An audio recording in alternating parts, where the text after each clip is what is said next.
तो ये वाला क्वेश्चन आपका 2006 में, 2009 में और 2014 में पूछा है। क्वेश्चन क्या है कि जैकोबी इटरेशन मेथड, इसको डिस्कस करना है या एक्सप्लेन करना है।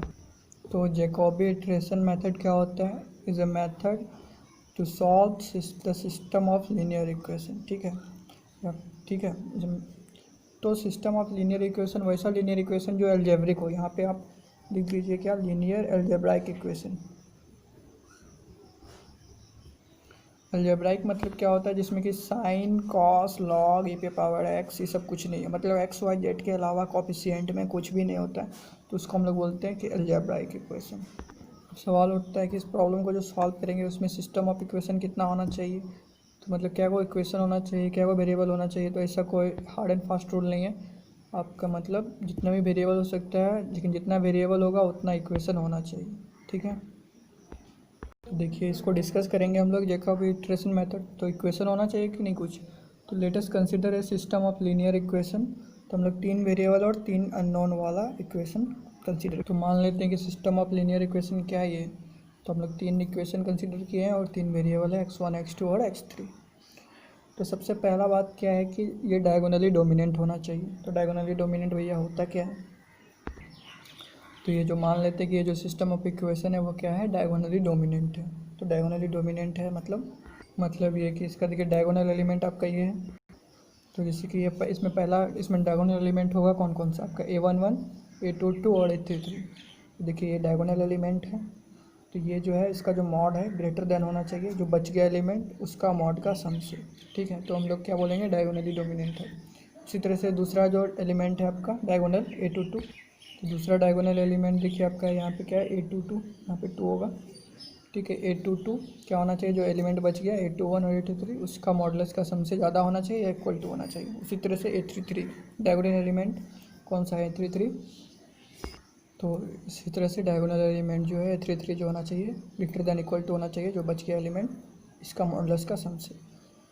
तो ये हम लोग अभी माने हैं कि अगर नहीं होता डायगोनली डोमिनेंट तो इसको अरेंज कर लेते, मतलब जो इक्वेशन दिया हो रहा था आपको प्रॉब्लम सॉल्व करने के लिए जो क्वेश्चन में दिया रहेगा, अगर डायगोनली डोमिनेंट नहीं है तो इसको ऊपर नीचे करके देखिए इक्वेशन को, कहीं वो डायगोनली डोमिनेंट हो रहा है कि नहीं। तो अरेंज करते हैं ऊपर नीचे करके कि डायगोनली डोमिनेंट हो जाए, कम से कम 2 डायगोनली डोमिनेंट होना चाहिए। अब हम लोग क्या करेंगे, जो इक्वेशन दिया हुआ था उसको हम लोग एक फॉर्म में लिखेंगे। वो कौन सा फॉर्म है, तो जो वेरिएबल था उसके टर्म में लिखेंगे हम लोग। तो देखिए अब सवाल उठता है कि x1 बराबर हम लोग लिखेंगे तो कौन से इक्वेशन से लिखेंगे। यहाँ पे तो 3 इक्वेशन है। तो सवाल उठता है कि x1 जो हम लोग लिखेंगे तो इस तीनों में से कौन से इक्वेशन का यूज करके लिखेंगे। जैसे कि x1 यहाँ से भी लिख सकते हैं b1 minus this by a11, x1 यहाँ से भी लिख सकते हैं b2 minus this by a21, यहाँ से x1 लिख सकते हैं b3 minus this by a31। तो कौन सा यूज करेंगे, तो देखिए डायगोनली डोमिनेंट जो हम लोग चेक किए थे इसीलिए किए थे। यहाँ पे डायगोनली डोमिनेंट देखिए a11 है और इसी का कोफिशिएंट है x1। तो हम लोग इस इक्वेशन से x1 का वैल्यू लिखेंगे। देखिए x11 क्या था, डोमिनेंट था, इसका कोफिशिएंट डोमिनेंट था पहला इक्वेशन में। तो पहला इक्वेशन से x1 का वैल्यू लिख लीजिए आप। मेरा कहने का मतलब क्या है, पहला इक्वेशन आपका ये था, यहाँ से आप x1 का वैल्यू लिख लीजिए। ठीक है, तो आपका देखिए x1 का वैल्यू, x2 का वैल्यू और x3 का वैल्यू आ गया। हम लोग इस फॉर्म में लिखते हैं हम लोग। ठीक है, जो भी मेथड हम लोग पढ़ रहे हैं इस सब मेथड का काम क्या है कि x1, x2 और x3 का वैल्यू फाइंड करना है, लेकिन हमको पता है नहीं कि क्या होगा। तो हम लोग शुरुआत करते हैं, तो मान लेते हैं इसका कुछ वैल्यू मानते हैं, उसको हम लोग बोलते हैं इनिशियल सॉल्यूशन। तो हम लोग क्या मान लेते हैं कि मान लेते हैं x1 नॉट, तो यह x1 0 आप समझिए। तो x1 नॉट, x2 नॉट और x3 नॉट को हम लोग क्या मानते हैं, इनिशियल सॉल्यूशन। इनिशियल है इसलिए इनिशियल के लिए हम लोग यहाँ पे क्या लिख देते हैं, 0। ठीक है, तो हम लोग बोलते हैं इसको इनिशियल सॉल्यूशन। जब हम लोग प्रॉब्लम बनाएंगे तो प्रॉब्लम में दिया हुआ नहीं रहेगा अगर, तो x1 को क्या मान लेंगे 0, x2 को मान लेंगे 0, x3 को मान लेंगे 0, वो क्या इनिशियल सॉल्यूशन मानेंगे हम लोग। तो देखिए अगर हम लोग इसको मानते हैं ऐसा, इसको इनिशियल सॉल्यूशन मानते हैं तो इसके बाद जो आएगा सॉल्यूशन उसको बोलेंगे फर्स्ट। इसके बाद जो आंसर होगा उसको बोलेंगे first approximation of the solution बोलेंगे। तो first approximation of the solution क्या होगा जैकोबी मेथड से, then the first approximation of the solution by Jacobi method is given by. तो देखिए आपको क्या अब जो निकलेगा वो फर्स्ट पहला स्टेप में निकल रहा है, तो फर्स्ट अप्रॉक्सीमेशन। तो इसके लिए हम लोग यहाँ पे क्या कर देते हैं, यहाँ पे 1 दे देते हैं, यहाँ पे 1 दे देते हैं और यहाँ पे भी 1 दे देते हैं हम लोग, ठीक है, क्योंकि फर्स्ट स्टेप में निकल रहा है तो फर्स्ट अप्रॉक्सीमेशन। तो देखिए यहाँ जो first approximation of the solution होगा क्या, ठीक है। तो पहले जो फार्मूला था आपका, फार्मूला था ये, यहाँ से x1 x2 और x3 निकाले थे आप, तो x3 उसका वैल्यू यहाँ पे रखिए। अब देखिए हम लोग जो माने क्या, हम लोग माने इनिशियल सॉल्यूशन क्या माने, हम लोग x1 नॉट माने, x2 नॉट माने और x3 नॉट माने हम लोग इनिशियल सॉल्यूशन।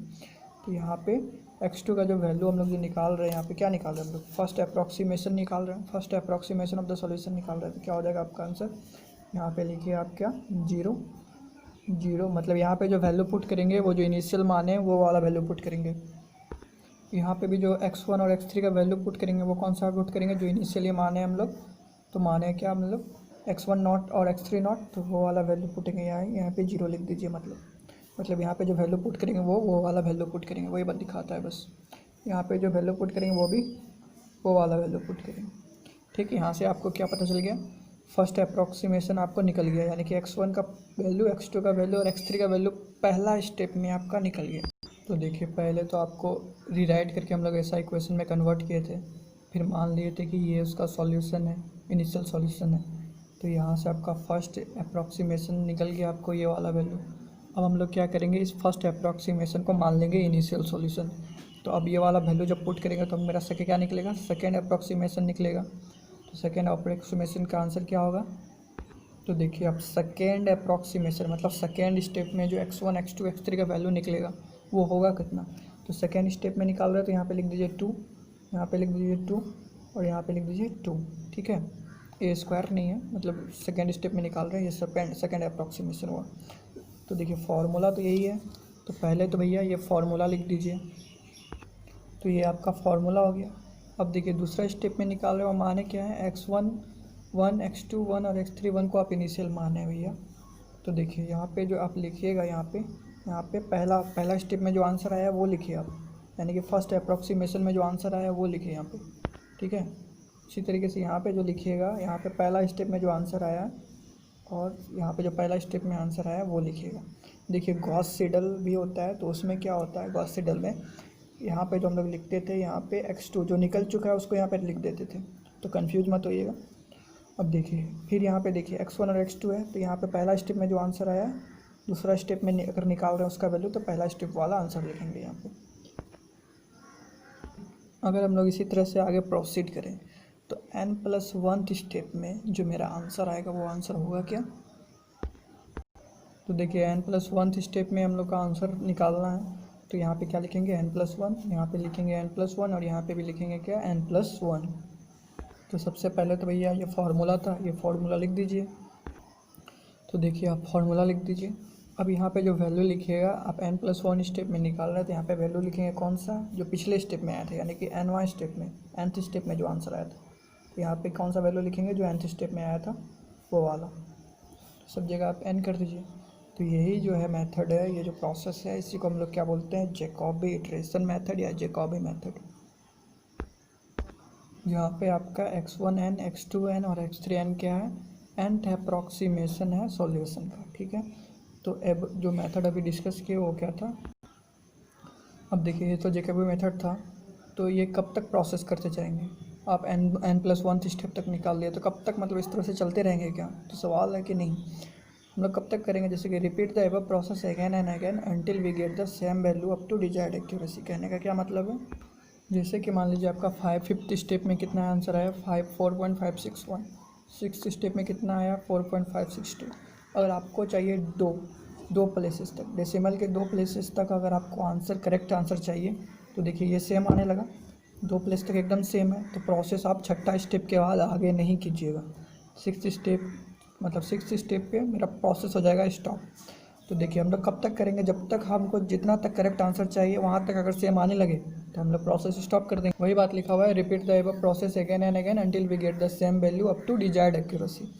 जैसे कि मान लीजिए I1 और I+1 अगर हमको जहाँ तक चाहिए अप टू डिजायर्ड एक्यूरेसी तक अगर सेम आने लगे तो वहाँ पे प्रोसेस हम लोग स्टॉप कर देंगे। The above